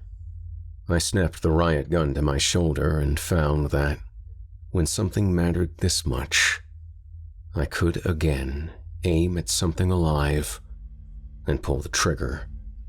The range was enough for the 12-gauge load to spread out into a pattern as wide as a pie tin. Andy took it in the chest and it flung him back against the trailer so hard he left a dent. I'd loaded it with 3 more of the same, but didn't need them, so I racked the slide to eject the spent shell, then the next 3. Ray looked confused as the unfired shells hit the forest floor, and his hand got twitchy as he remembered the holster on his belt. But by then I was at the 5th load, and put it just beneath his breastbone, where his belly started to slope. He looked up at me from the ground, trying to breathe with a reedy wheeze, groping where I'd shot him, and not comprehending his clean, unbloodied hands. "Beanbag round," I told him. "We use them for riot control. You can't just massacre a bunch of guys with homemade knives, even if they are a pack of savages." I knelt beside him and plucked the pistol from his belt before he remembered it, tossed it aside. Behind me, Gina had crept out of hiding with her arms wrapped around herself, peering at us with the most awful combination of hope and dread I'd ever seen. "I know you didn't mean to, and I know you don't even know you did it. But you're still the reason my little sister never got to turn 20. I sighed, and tipped my head a moment to look at the dimming sky and listen to the sound of every living thing seen and unseen. Well, maybe next year. I drew the hunting knife from my belt while he gasped, called for Gina to bring me the bundle of hickory sticks that my grandmother must have sharpened years ago, and the mallet with a cast iron head taken down from the barn wall. It would have been easier with Granddad's chainsaw, but some things shouldn't come easy, and there are times the old ways are still best. I patted Ray's shoulder and remembered the stocky boy who'd taken us to the fattest tadpoles we'd ever seen, the juiciest berries we'd ever tasted. For what it's worth, I really was hoping it wouldn't be you coming out that door. If the family is to have Shay back again, there's some things that need doing, and I'll warn you, they're ugly business. Dylan, if you're reading this, know that it was only you that I ever believed had the kind of love and fortitude in you to take care of it and not flinch from it. Whether you still had the faith in what your summers here put inside you was another matter. I figured that was a bridge we'd cross when it was time. But then you came back from war, and whatever you'd seen and done there, you weren't right. And I knew it wasn't the time to ask. Somehow the time never did seem right. So, if I was to tell you that I got used to having Shay around, even as she was, maybe you can understand that. And I hope forgive me for it. It never seemed like all of her was gone. The woodwalker would have done much worse to her body, and I think it's held on to her soul. What I believe is that it didn't end her life for good, but took it to hold on to a while. Why else would the woodwalker have bothered to bring her back to the house? My sister saw the woodwalker once, so she claimed, looking at 2 dead deer, and the reason she'd known it was no hunter was because hunters don't help dead deer back to their feet and send them on their way. There's give and there's take. There is balance in everything. It was the one law none of us hide from. Even life for life sometimes. But if Shay really did see what she thought she had, I wondered what she hadn't seen. What life the woodwalker had deemed forfeit for the deers. As I went about the ugliest business of my life, I thought of the moonshiners from the tales Mrs. Tepovich had told Ray as a boy, how they burned out a stretch of woodland and fields, and the grotesque fate they'd all met. But Grandma Evie, as it turned out, had a different take on what had happened, and why the woods and crops rebounded so quickly after the fire. That story about old hickory bones your Aunt Paul told you, this was the last thing I said to Ray. It's basically true, except she was wrong about one thing. Or maybe she wanted to give you the lesson but spare you the worst. But the part about replacing the bones with hickory sticks? That's not something the woodwalker does. That's the gift. It expects us to give it. Whatever else was true and wasn't, I knew this much. Grandma Evie would never have lied about my grandfather taking part in such a grim judgment when he was a very young man, able to swing a cast iron mallet with ease. Just as he must have done, I cut and sliced, pounded and pushed, hurrying to get it finished before the last of the golden autumn light left the sky, until what I'd made looked something like a crucified scarecrow. It glistened and dripped, and for as terrible a sight as it was, I'd still seen worse in war.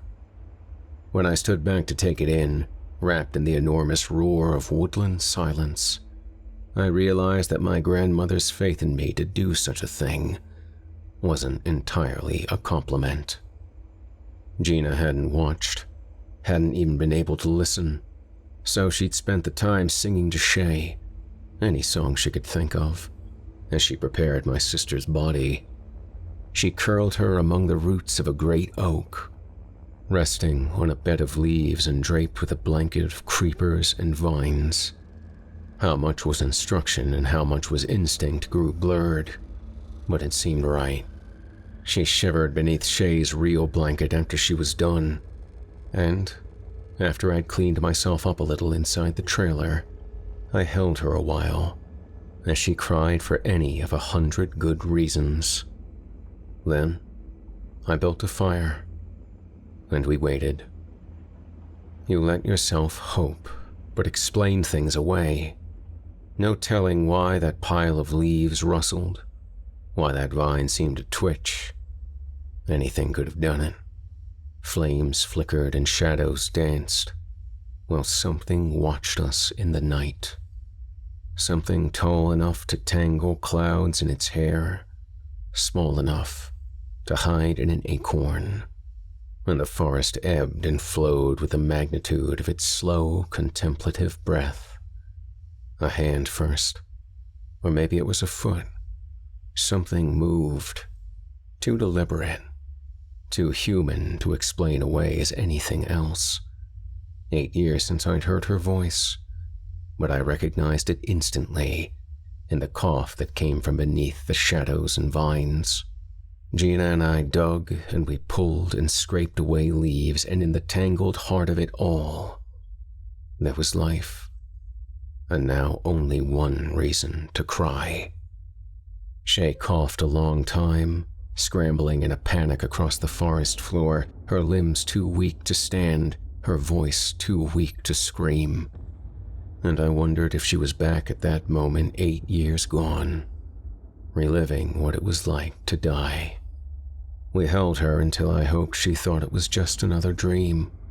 I cupped her face, her cheeks still cold, but the fire gave them a flush of life.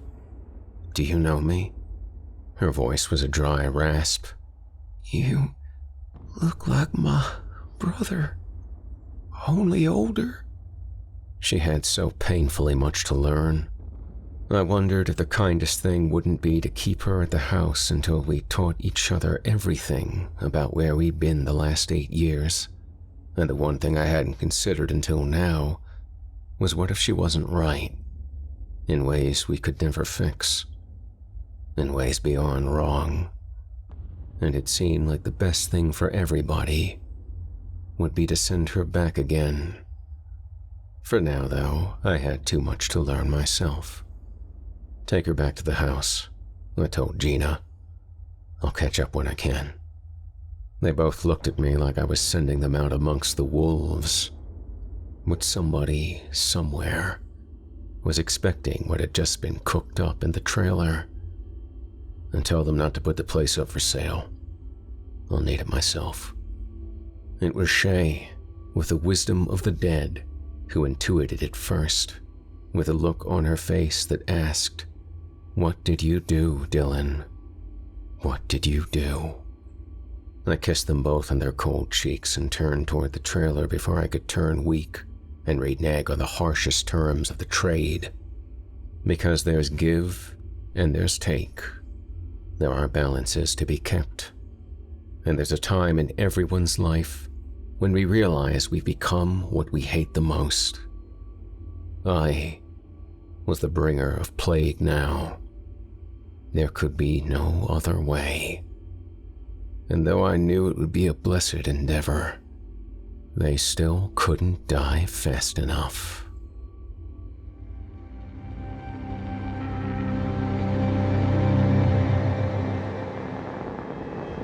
You've been listening to Roots and All by author Brian Hodge.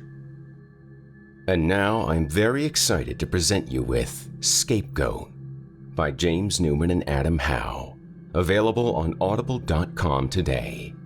The story of 3 WrestleManiacs who run afoul of some actual maniacs and learn a few important lessons about themselves along the way. It's got laughs. It's got screams. It's got sex, drugs, and rock and roll. and it might just rain blood.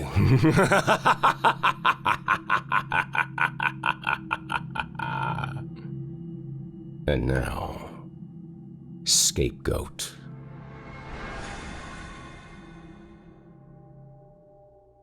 Part 1. Highway to Hell. March 29th, 1987. Morning of WrestleMania 3. Present day. 1. Mike heard the motorhome coming from 4 blocks away.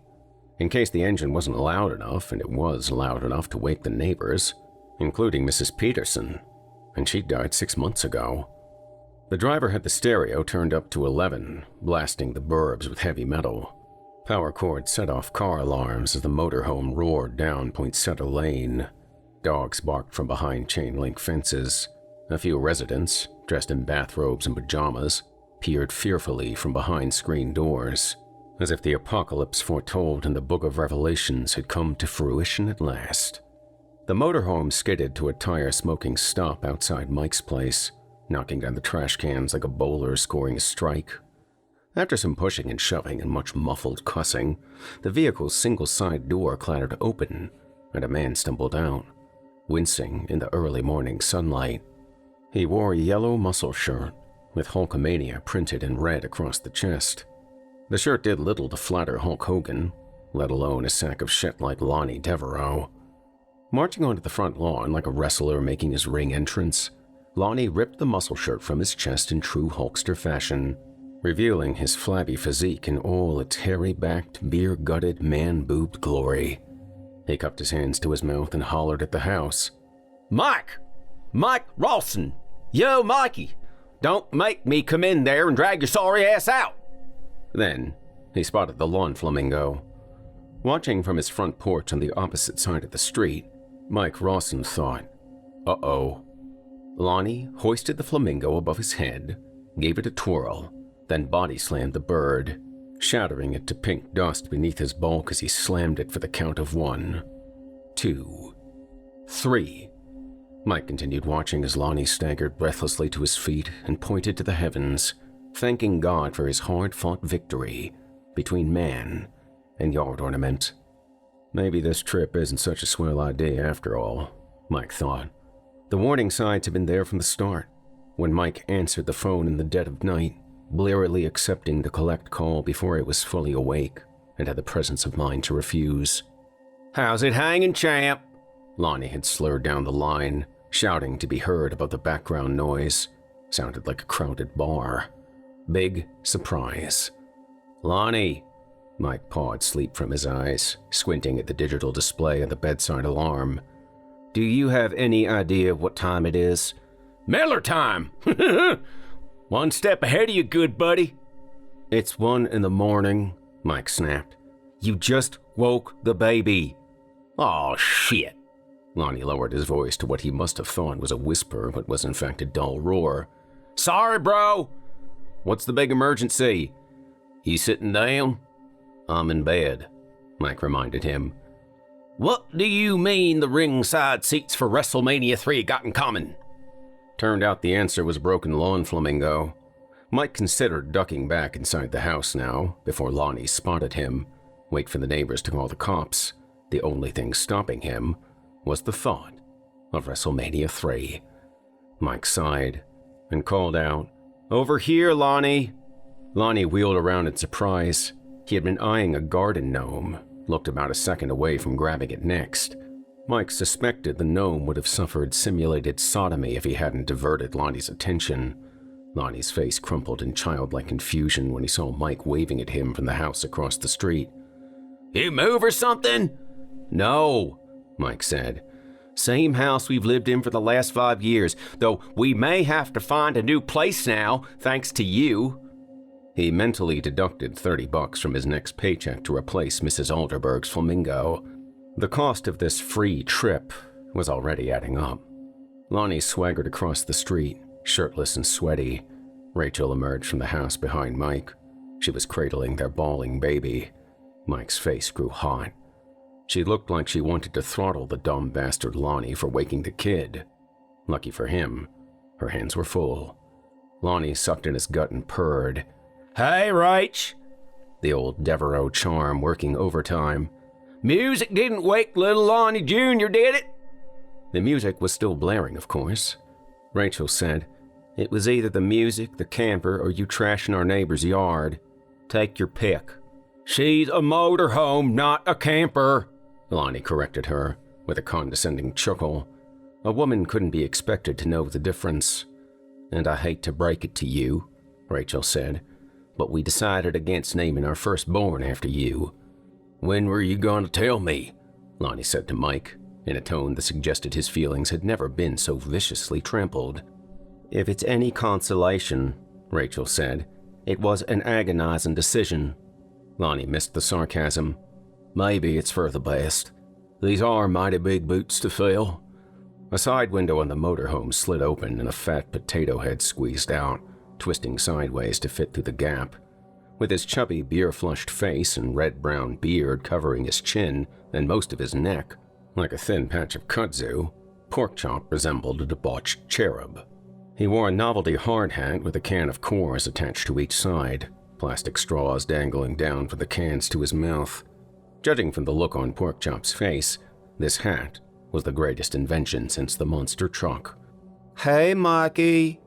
"Hey, PC," Mike said, with little enthusiasm. "See my hat?" "I see it." How the hell could he miss it? "Isn't it great?" Porkchop demonstrated how the hat worked by sticking the straws in his mouth, sucking the beers dry, then belching like a thunderclap. Mike said to Lonnie, "You didn't tell me Porkchop was coming." "That a problem?" "Well, no. I just not too good for your old pals, are you?" "Of course not, but—" "Then let's boogie!" Lonnie gestured to the motorhome with more grandeur than the hunk of junk deserved. "Monsieur Rawson, your chariot awaits." The 75 Vogue Via Grande was Lonnie's pride and joy, eggshell white with red detail to match the rust. The vanity plate read, "Easy Livin'." A section of the RV's grill was broken on one side, giving the appearance of a snaggle-toothed grin. Lonnie claimed such things gave the rust bucket character. He'd even christened the motorhome. He called her Jezebel. "I'd happily live in this rig," he often said.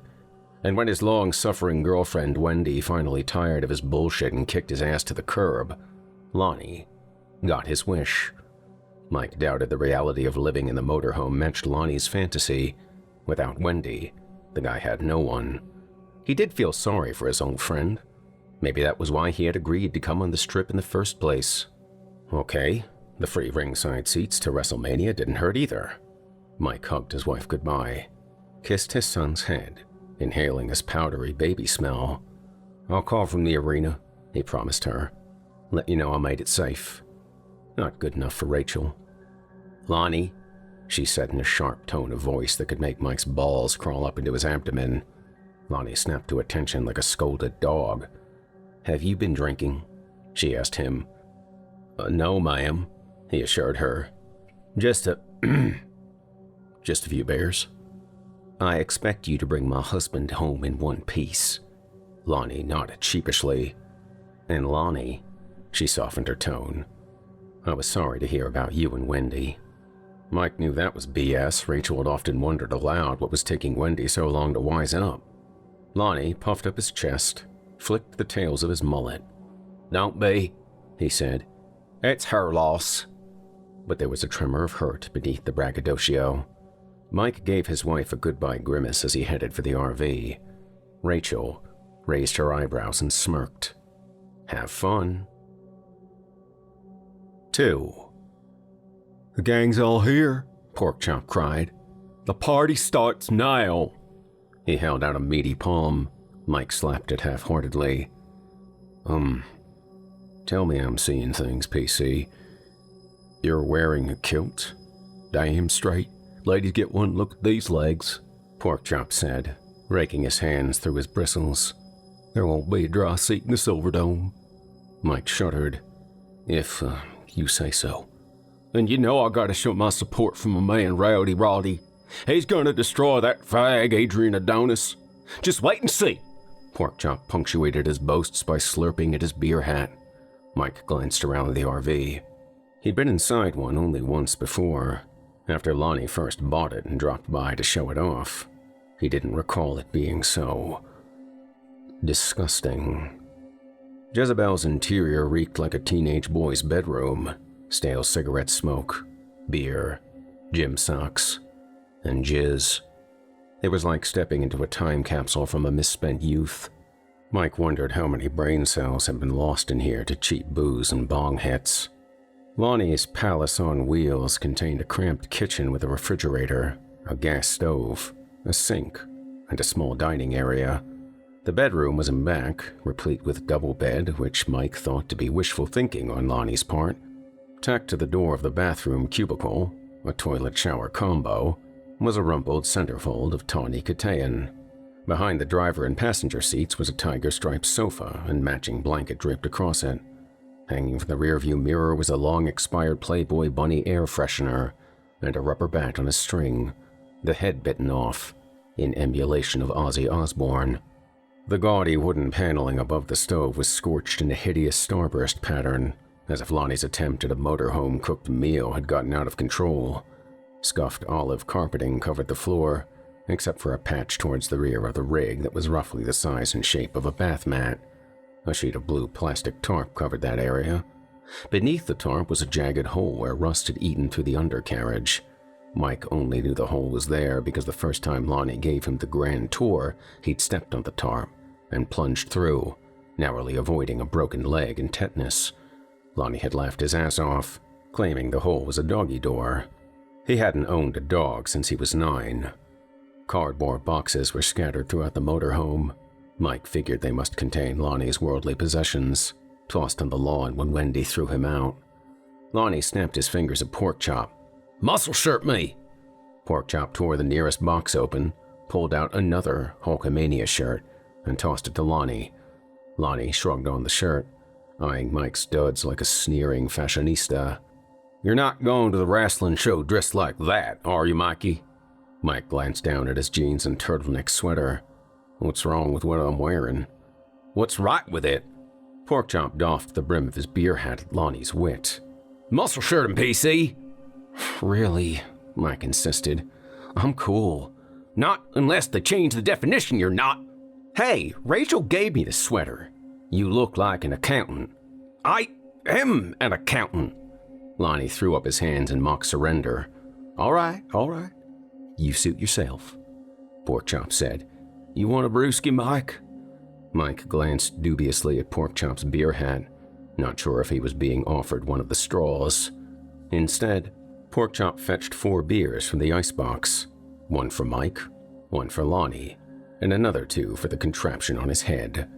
Mike popped his beer and took a sip. He'd quit the sauce while Rachel was pregnant. If she couldn't drink, he wouldn't either. The beer was good and cold. Lonnie clambered behind the wheel. He took a hearty drink as if chugging beer was standard operating procedure for driving a motorhome, nestled the can at the V of his crotch, then keyed the engine. The rig rumbled to life. "Come sit up front with Big Dog," Lonnie called to Mike. Mike glanced at the trash-strewn passenger seat, a plastic McDonald's cup lay at its side, its straw drooling something sticky across the tiger-striped seat. "Can I get one of those muscle shirts, PC?" "That's a spirit," Lonnie said. Porkchop tossed Mike a shirt. Mike used it to blanket the seat before sitting down. A flicker of hurt crossed Lonnie's face. Mike took a guilty swig of beer. He glanced out his window at Rachel, who was waving the baby's tiny hand goodbye to him. But before Mike could wave back, Lonnie hit the gas, and the RV roared away in a toxic fart of exhaust fumes.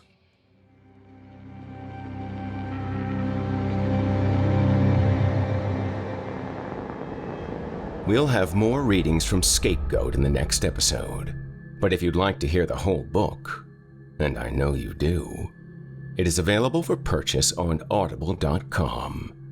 Check out the link in the show notes and start listening today.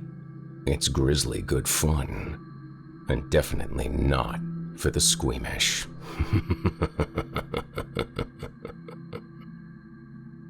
I'd like to personally thank you for joining me for this episode of Horror Hill. Don't forget to tune in again next week, when I yet again regale you with a handful of tales to terrify, plumbed from the most depraved depths of the human imagination. Tonight's episode featured tales from the very talented James Newman and Brian Hodge. Duty was written by and brought to you courtesy of James Newman. James is the author of a diverse selection of horror and suspense tales, dark fiction told with a distinct southern voice, and, more often than not, with a hint of pitch-black humor. His published work includes Midnight Rain, The Wicked, Animosity, Ugly as Sin, Odd Man Out, and Scapegoat, co-written with Adam Howe. Up next is In the Scrape, co-written with Mark Steensland.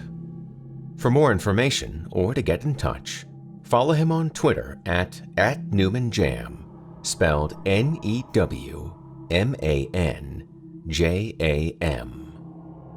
Roots and All was written by and brought to you courtesy of Brian Hodge. Brian, called a writer of spectacularly unflinching gifts by no less than Peter Straub, is the award-winning author of 10 novels of horror and crime noir. He's also written over 100 short stories, novelettes, and novellas, and 4 full-length collections.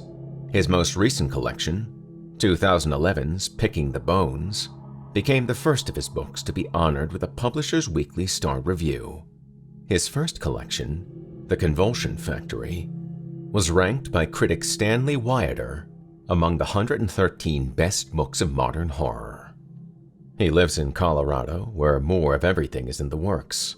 He also dabbles in music, sound design, and photography, loves everything about organic gardening, except the thieving squirrels, and trains in Krav Maga and Brazilian Jiu-Jitsu, which are of no use at all against the squirrels. Connect through his website, brianhodge.net, or on Facebook under his handle, Brian Hodge Writer, all one word. You can also follow his blog, Warrior Poet, at warriorpoetblog.com. If you enjoyed what you've heard on today's program, please take a moment to stop by our iTunes page or wherever else you listen to your favorite podcasts and leave us a 5-star review and a kind word. It makes a huge difference and would mean a lot to me. If you'd like to hear a premium ad-free edition of tonight's and all of our other episodes, visit simplyscarypodcast.com today and click the Patrons link in the menu at the top of the screen. You'll find yourself at chillingtalesfordarknights.com, where you can become a patron for as little as $5 per month and get access to our entire audio archive dating back to 2012, including past episodes of this program, all of our other shows, and hundreds of standalone releases, all of them ad-free and available to download or stream. If you happen to use Facebook, Twitter, Instagram, or YouTube, you can follow and subscribe to Chilling Tales for Dark Nights there, where you'll get all of our latest updates and new releases and have the chance to interact with us each and every week. You'll find me personally on Facebook, Twitter, and Instagram as well. Until next week, listener, when we meet up once again atop the horror hill for yet another dance with darkness, I bid you good night. Sleep tight, listener, and whatever you do, if you hear scratching at your door, don't open it. The darkness may have found you, but it's up to you to let it in.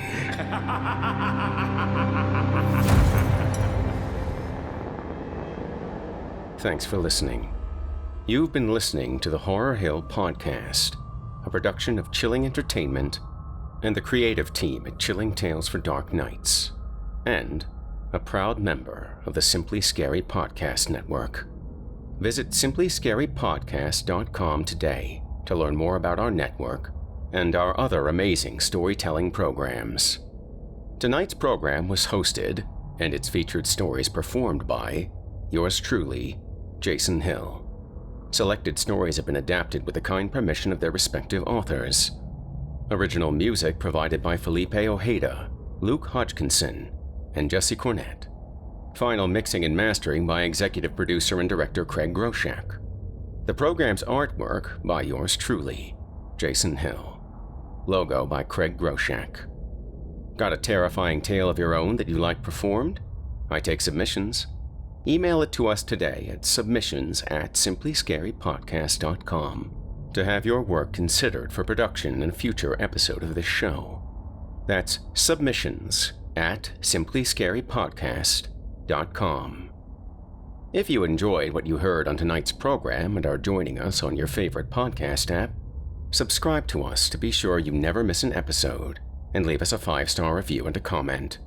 Your feedback means a lot to me. You can also follow Chilling Tales for Dark Nights and yours truly on social media to connect anytime and get the latest updates on this and our other programs.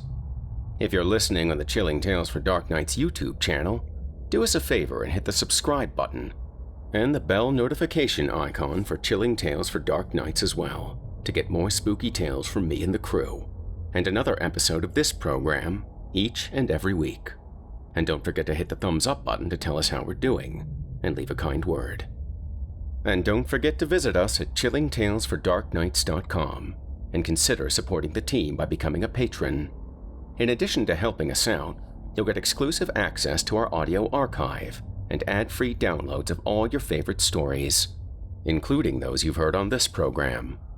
As for me, I'll be back next week with more terrifying tales to keep you up all night. If darkness is what you're after, listener, your search is over. Yet, let it be known, you haven't found the darkness. The darkness has found you.